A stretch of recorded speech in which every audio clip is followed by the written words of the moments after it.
Hello வாங்க, எப்படி இருக்கிறீங்க? நல்லா இருக்கிறீங்களா? இன்றைக்கி அஸ்வின் சீக்ரெட் சமையலில் வந்து நம்ம சூப்பராக கோதுமையில் நல்லா மொறுன்னு ஒரு போண்டா செய்ய போகிறோம்.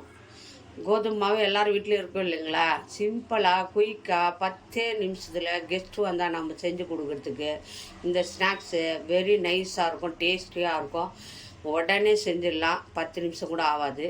பாருங்கள் அது எப்படி செய்யுதுன்னு. நம்ம சிம்பிளான கோதுமை போண்டானா சாஃப்டாக இருக்கும்னு நினைப்பாங்க.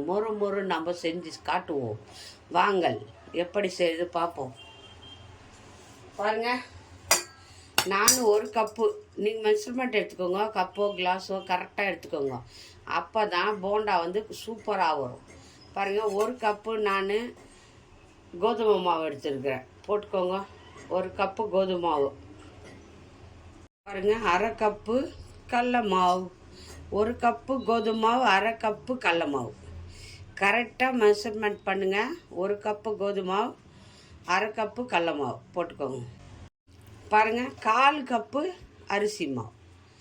ஒரு கப்பு கோதுமை மாவு, அரை கப்பு கடல மாவு, 1/4 கப்பு அரிசி மாவு போட்டுக்கோங்க.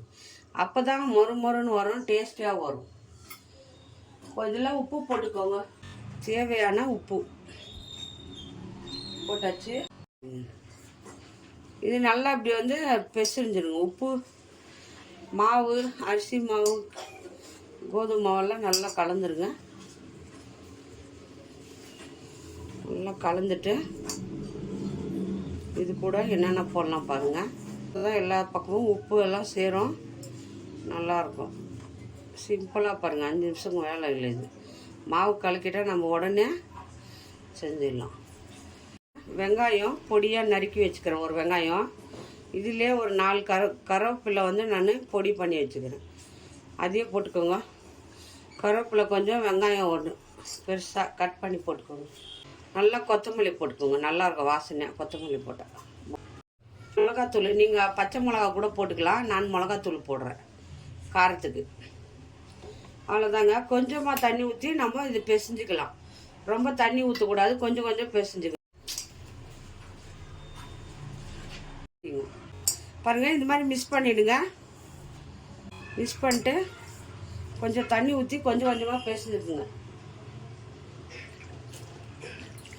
கொஞ்சமாக தண்ணி ஊற்றி இந்த போண்டா பதத்துக்கு பிசைஞ்சுக்கலாம். பாருங்கள், கொஞ்சமாக தண்ணி ஊற்றி பிசைஞ்சுக்கோங்க. ரொம்ப தண்ணி ஊற்றக்கூடாது. பாருங்கள், கொஞ்சம் ஆப்ப சோடா, இட்லி சோடா கொஞ்சம் போட்டுக்கோங்க. போட்டு பாருங்கள் எந்த பதத்தில் பிசையணுன்ட்டு சொல்கிறேன். ரொம்ப கெட்டி இருக்கக்கூடாது, ரொம்ப தண்ணி இருக்கக்கூடாது, மீடியமாக இருக்கணும். 1.5 கப்பில் 1.25 கப்பு ஆச்சு இந்த மாவு பிசைறதுக்கு தண்ணி. ரொம்ப தண்ணி ஊற்றக்கூடாது. பாருங்கள், இப்படி இருக்கணும். நம்ம இப்படி அள்ளி இப்படி போண்டா போடுறதுக்கு இப்படி இருந்தால் போதும். சரிங்களா? பாருங்கள், மாவு பிசைஞ்சாச்சு. எண்ணெய் சூடு பண்ணிட்டு டக்குன்னு போண்டா போட்டு எடுத்துடுவோம். அவ்வளோதான். பாருங்கள், இவ்வளோ தண்ணி இருந்தால் போதும். ரொம்ப கெட்டியாக கூட இருக்கக்கூடாது, மீடியமாக இருக்கணும்.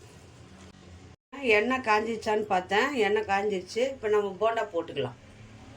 மாவு எடுத்து அப்படியே சின்னதாக போடுங்க.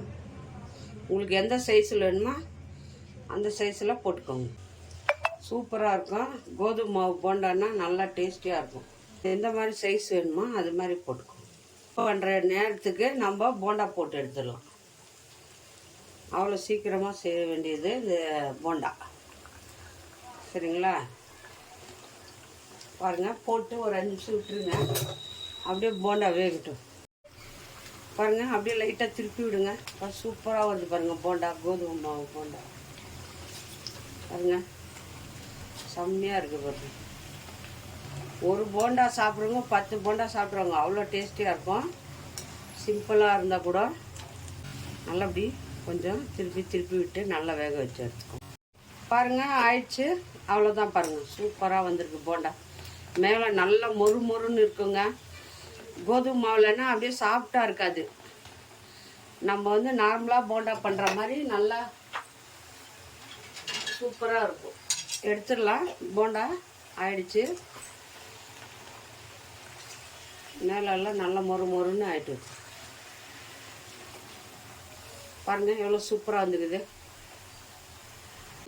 ஒரு கப்பு மாவு தான் போட்டேன் பாருங்கள், இவ்வளோ போண்டா வரும்ன்ட்டு.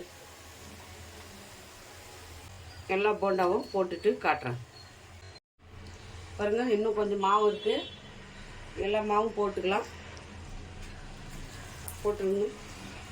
நம்ம எப்படி மிக்ஸ் பண்ணுறோன்னு தான் அளவு கரெக்டாக இருந்தால் போண்டா வந்து சாஃப்ட்னஸ் வராது, நல்லா வந்து மொறுன்னு இருக்கும். மாவு வந்து கெட்டியாகவும் கரைக்கக்கூடாது, தண்ணியாகவும் கரைக்கக்கூடாது, மீடியமாக கரைச்சிக்கணும். 1 கப்பு கோதுமை மாவு, 1/2 கப்பு கடல மாவு, 1/4 கப்பு அரிசி மாவு போட்டால் போதுங்க. சூப்பராக வரும் போண்டா.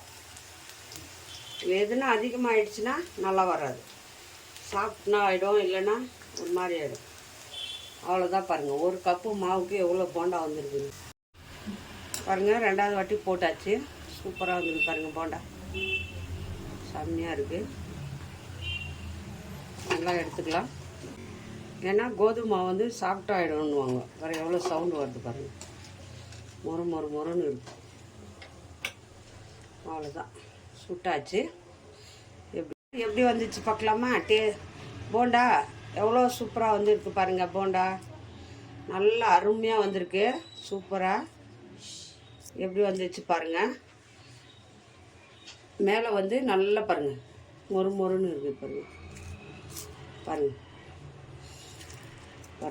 உள்ளே பாருங்கள் எவ்வளோ சாஃப்டாக இருக்குது போண்டா. கோதுமை மாவு போண்டா சொல்ல மாட்டாங்க, அவ்வளோ சூப்பராக வந்திருக்கு. மேலே வந்து நல்லா மொறுன்னு இருக்குது, சாப்பிட்றதுக்கும் ரொம்ப நல்லாயிருக்கும். யாருக்கு கோதுமை மாவு போண்டா பிடிக்குமா? லைக் பண்ணுங்கள், ஷேர் பண்ணுங்கள், கமெண்ட் பண்ணுங்கள். மறக்காத அஸ்வினி சீக்ரெட் சமையலை சர்ப்ரைஸ் பண்ணுங்கள். இன்னொரு டிஷ்ஷில் பார்ப்போம். பாய்.